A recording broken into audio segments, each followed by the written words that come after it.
You almost didn't click on this. You scrolled past it once, maybe twice. Something else caught your attention. You started to move on, but something pulled you back. Not logic, not even curiosity exactly. Something underneath both of those. A feeling you couldn't name that said this one matters. And now you're here, and part of you already knows why, even if you can't articulate it yet. Carl Jung would tell you to pay very close attention to that feeling, because he spent decades studying the moments when something seems to find a person at exactly the right time. A book falls off a shelf. A conversation happens with a stranger who says the one thing you needed to hear. A phrase appears on a screen and lands in your chest like it was written specifically for you. The rational mind calls this coincidence. The spiritual marketplace calls it destiny. But Jung found something far more interesting than either explanation. He discovered that your unconscious mind is always searching, always scanning, always reaching towards what it needs for the next stage of your becoming. And when something finds you at the exact moment you're ready for it, that's not the universe sending you a message. That's your own psyche recognizing what it's been looking for.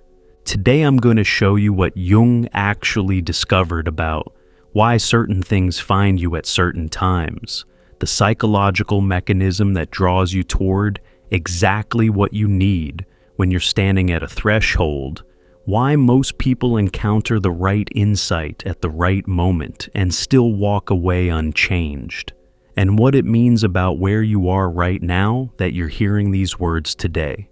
Jung had a word for this.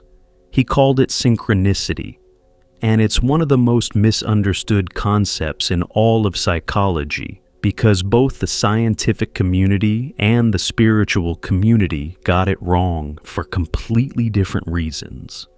The scientists dismissed synchronicity as magical thinking.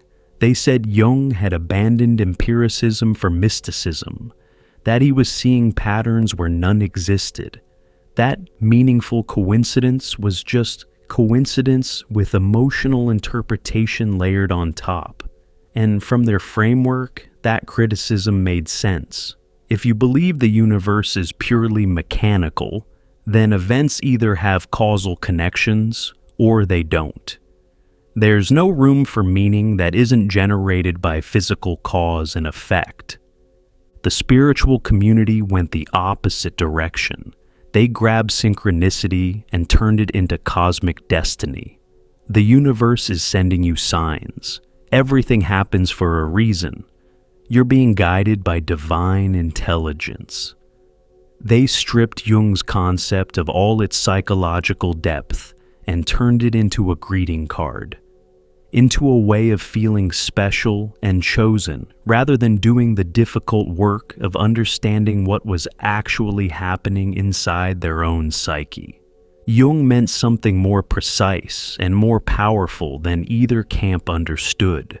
When he observed synchronicity, he wasn't seeing cosmic messages or random coincidence. He was seeing the unconscious mind reaching toward what it needed for integration. He was watching the psyche in the act of trying to heal itself.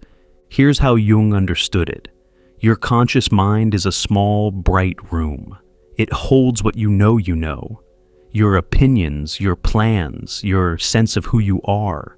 But beneath that room is an enormous underground structure that holds everything else. Every experience you've had, every wound you've sustained, every potential you haven't developed, every truth you're not yet ready to face. This is the unconscious. And it doesn't just sit there passively storing old memories. It's alive. It's active. It has direction.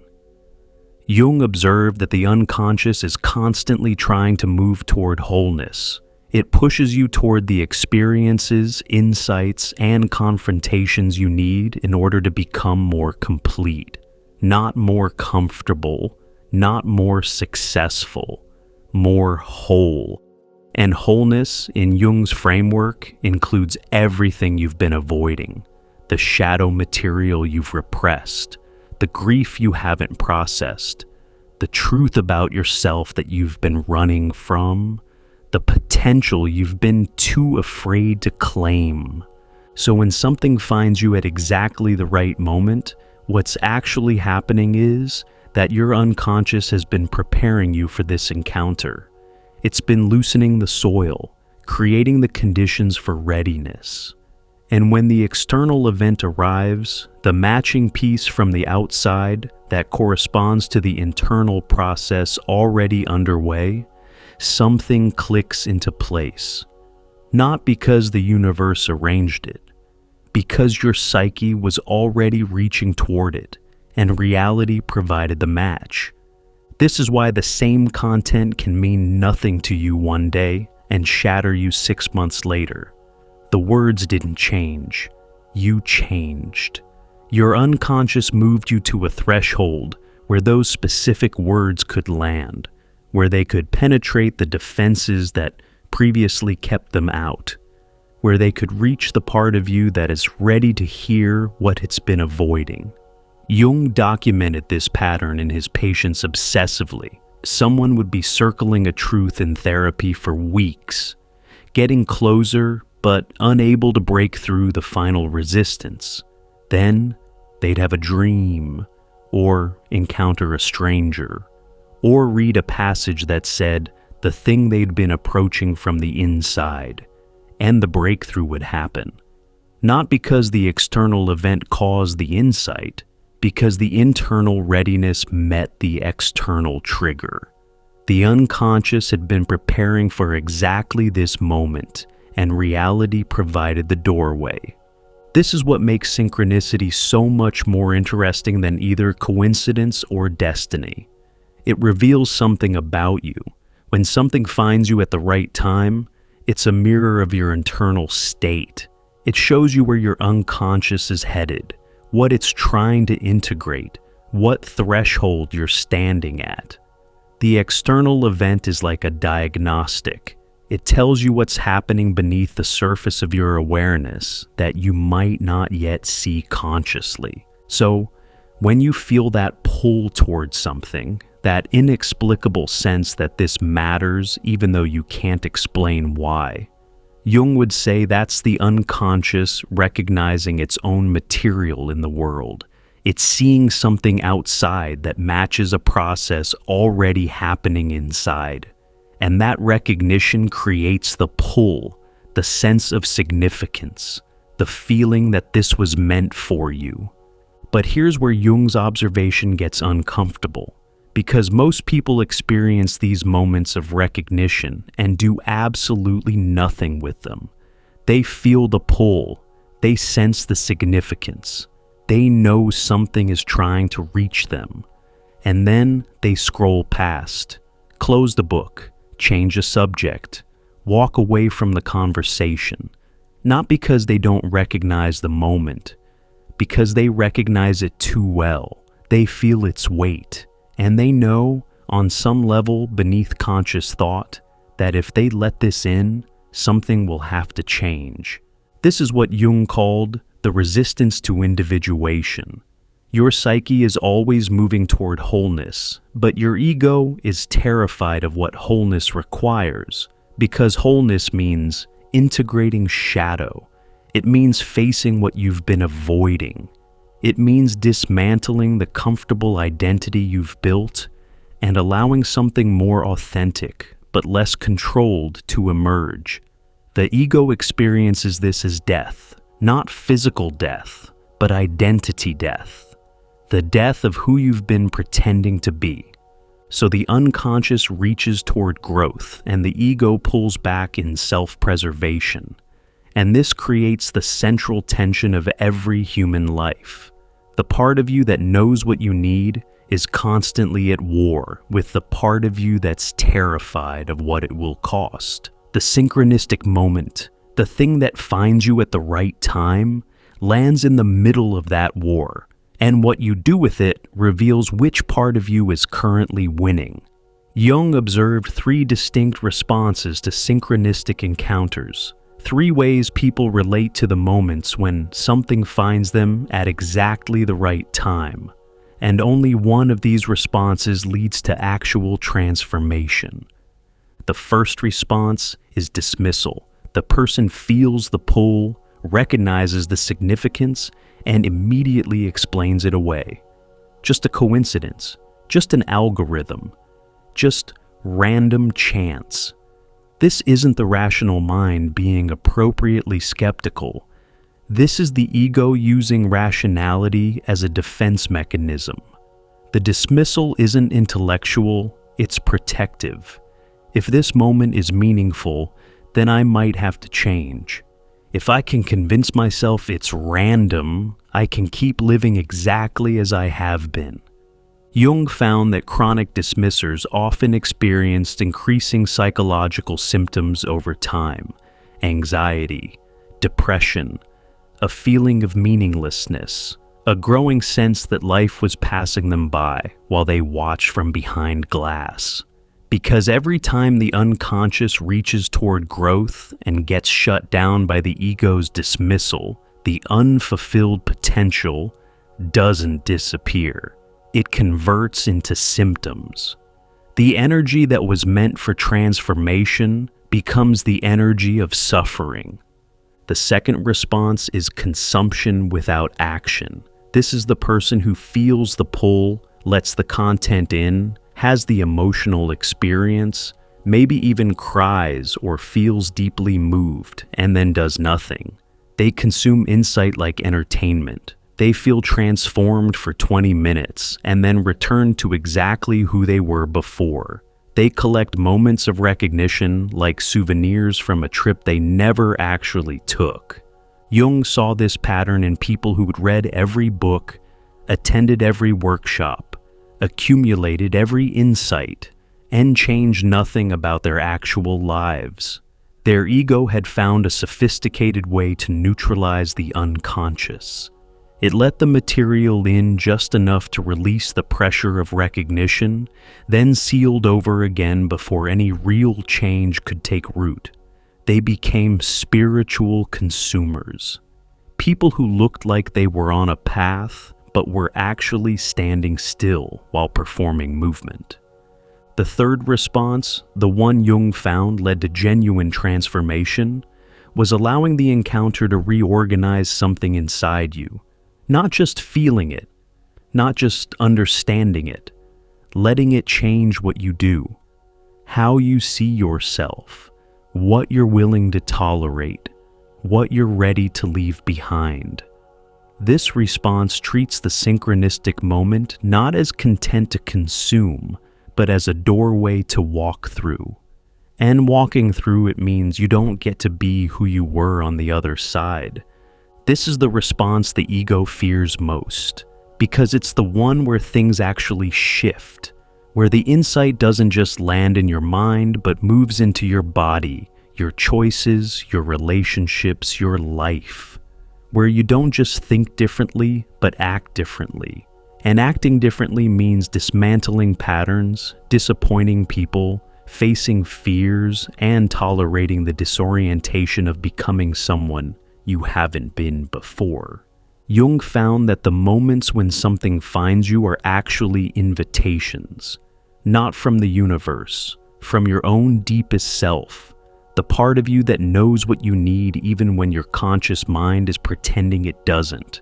The part that's been preparing you, loosening defenses, creating cracks in your armor, so that when the right words arrive, they can get through. And the invitation isn't to feel inspired, it's to change. And that's what makes right now significant. Not because fate brought you here, not because the algorithm is psychic, but because something in you is ready for what's about to be said. Your unconscious has been moving you toward a threshold, and you can feel it. The restlessness. The sense that something needs to shift, but you can't name what. The feeling that you've been living slightly adjacent to your real life. that there's a version of you that's more honest, more authentic, more fully alive. And you can almost reach it, but something keeps pulling you back. Jung called this the call to individuation, the psyche's demand that you stop performing who you think you should be and begin the difficult, lonely, essential work of discovering who you actually are. And this call doesn't come once. It comes over and over in different forms, through different encounters, until you either answer it or spend the rest of your life haunted by the feeling that you never did. And if you're sitting with that feeling right now, if these words are landing somewhere deeper than your intellect, if something in your chest or your stomach is responding to what you're hearing, that's your unconscious telling you that you've arrived at one of those thresholds. Not because I'm saying something magical, because you're ready to hear what you've been circling. The work of actually crossing that threshold, of taking what resonates and turning it into honest self-examination, that's something no one else can do for you. But you don't have to do it without a framework. We put together a guide called True Self-Discovery, with 24 reflection exercises drawn from Jung's teachings, built specifically for people standing exactly where you're standing right now, at the edge of something, feeling the pull, needing a way to go inward and actually meet what's waiting there. You'll find the link below, and when you're ready, it'll be there. But let's keep going, because there's something else Jung found about these threshold moments that most people never hear. What Jung discovered was that standing at a threshold activates the shadow more intensely than almost anything else. Because the shadow contains everything you've had to reject about yourself in order to maintain your current identity. And when your unconscious starts pushing you toward a new identity, toward greater wholeness, the shadow material that's been locked away starts rising to the surface. This is why people in transitional periods often experience their worst qualities more intensely. They become more irritable, more anxious, more reactive, more prone to behaviors they thought they'd outgrown. And they interpret this as going backwards, as regression, as proof that they're not ready for change. But Jung saw it differently. He recognized that the shadow rises because it's part of the wholeness you're moving toward. You can't become complete while leaving pieces of yourself locked in the basement. The transition shakes the entire house, and everything that was hidden starts rattling. This is also why these threshold moments feel so destabilizing. You're not just adding new insight to your existing framework. The existing framework is being questioned at its foundation. The identity you built, the story you've told about who you are, the roles you've played in relationships and work and family, all of it starts to feel thin. Like clothing that doesn't fit anymore. Not because you've gotten bigger, because you've gotten more honest about your actual shape. Jung documented that the most critical period in any transformation is the space between identities, after the old self has started dissolving, but before the new self has fully formed. He called this liminal space. And it's terrifying, because you're no longer who you were, but you're not yet who you're becoming. You're suspended between two versions of yourself with no solid ground beneath you. And everything in you screams to go back, to rebuild the old identity, to return to the familiar patterns even though you know they were suffocating you. Because at least suffocation was predictable. This is the moment when most people retreat, when the ego reasserts control and convinces the person that the threshold was a mistake, that the feeling of significance was an illusion, that the pull toward change was just emotional instability, and the person backs away from the doorway their unconscious spent months or years guiding them toward. They returned to the life that was slowly killing them and convinced themselves it's fine. Jung found this retreat devastating to witness in his patients because he could see what they were walking away from. He could see the wholeness that was available to them, and he knew that the retreat wouldn't bring peace. It would bring the slow agony of a life lived in contradiction with one's own depth. The unfulfilled potential would convert into symptoms: depression, anxiety, physical illness, addiction, chronic emptiness, not as punishment, as the natural consequence of refusing what the psyche demanded.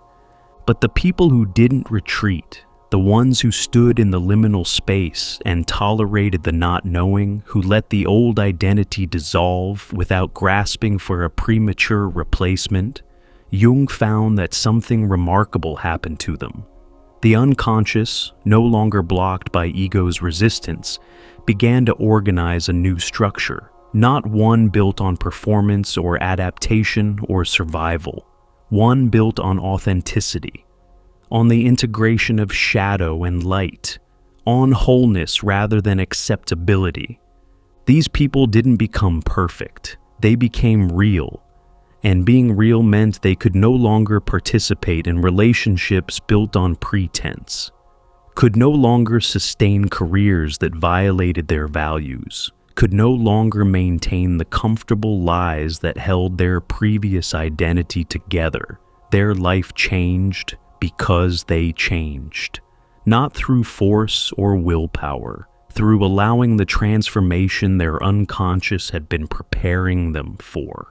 And this is what Jung meant when he said, the unconscious has direction. It's not random chaos down there. It's not just a storage unit for old memories and repressed impulses. It's an intelligent system, moving you toward completion. And it communicates through exactly the kinds of moments we're talking about.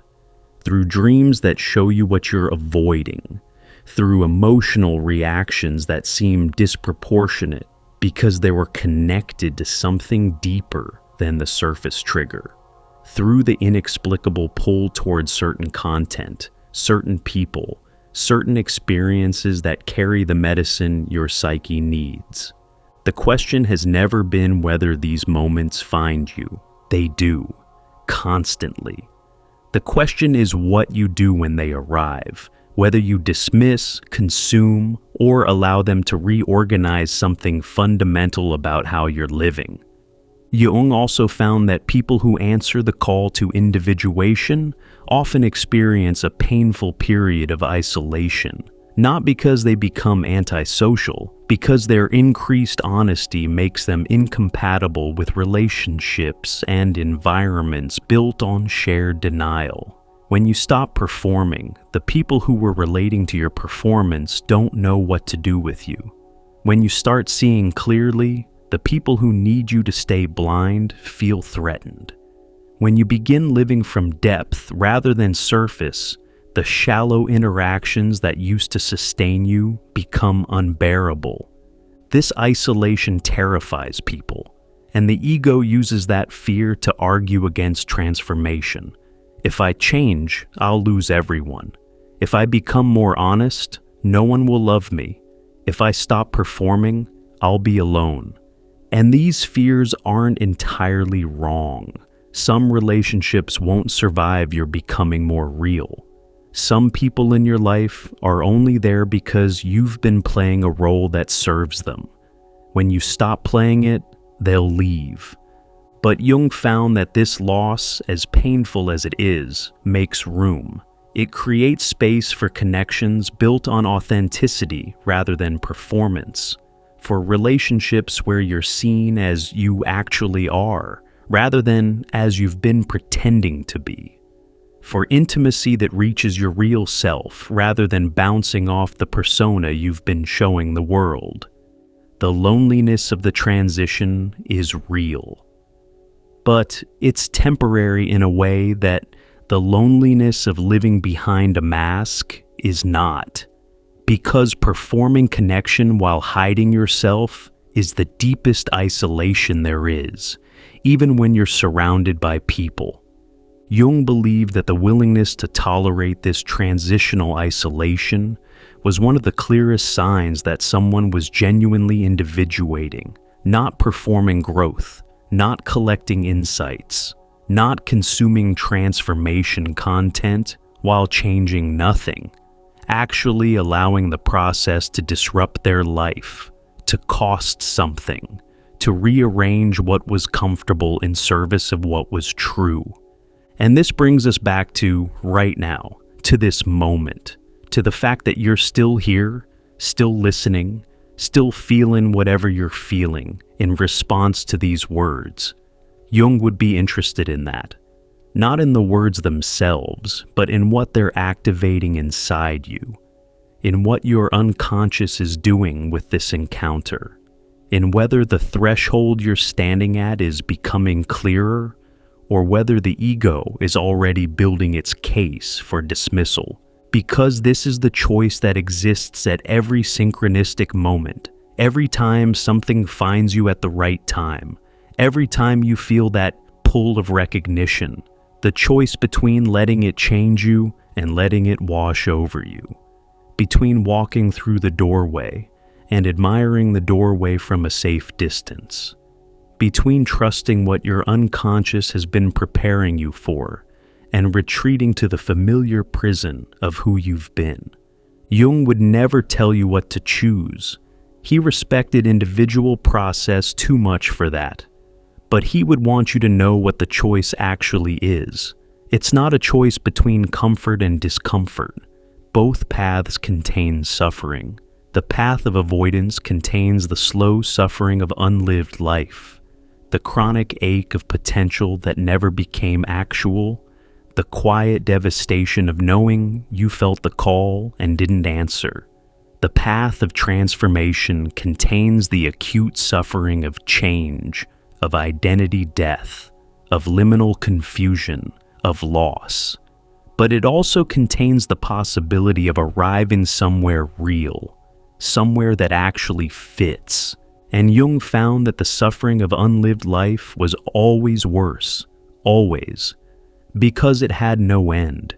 It just accumulated, year after year of knowing you could have become more than you settled for. Year after year of feeling the pull toward depth and choosing surface. Year after year of standing at thresholds and walking away. That suffering doesn't build toward anything. It just erodes. The suffering of transformation, by contrast, has direction. It's going somewhere. It hurts because something real is happening, not because nothing is. And on the other side of it, there's ground, real ground, the solid foundation of a self that was earned through honesty rather than inherited through adaptation. So here's what I want you to sit with, not as instruction, not as prescription, but as observation. Something brought you here. Maybe it was the algorithm, maybe it was restlessness, maybe it was insomnia or heartbreak or a quiet desperation you haven't told anyone about. Whatever the surface mechanism, Jung would look beneath it. He'd ask what your unconscious was reaching toward, what threshold you're standing at that made these particular words land the way they're landing. You don't have to answer that question out loud. You don't have to answer it today. But Jung would tell you not to pretend the question doesn't exist, because your unconscious asked it by bringing you here. And the question will keep asking itself, in different forms, through different encounters, until you either face it or spend so long avoiding it that avoidance becomes your entire life. The people Jung admired most weren't the ones who had it figured out. They were the ones who were willing to be rearranged by what they encountered, who could feel the pull towards something unknown and follow it without needing a guarantee that it would work out, who trusted their own depth more than their own comfort. These people didn't live easy lives, but they lived real ones, and Jung believed that was the only thing that ultimately mattered. This video found you, or you found it, or your unconscious and reality conspired, In that way, Jung spent his life trying to understand. The mechanism matters less than the moment, and the moment is here. What you do with it is yours to decide. But if what you've heard today has stirred something that wants to go deeper, if you're standing at that threshold and you're ready to stop circling it and actually step through, we created something for exactly this moment. True self-discovery holds 24 practical reflection exercises rooted in Jung's work, designed to help you turn inward with honesty and come back out with clarity about who you actually are beneath the performance. It's a guide for people who are done consuming insight and ready to let it reorganize them from the inside. Click below to get true self-discovery.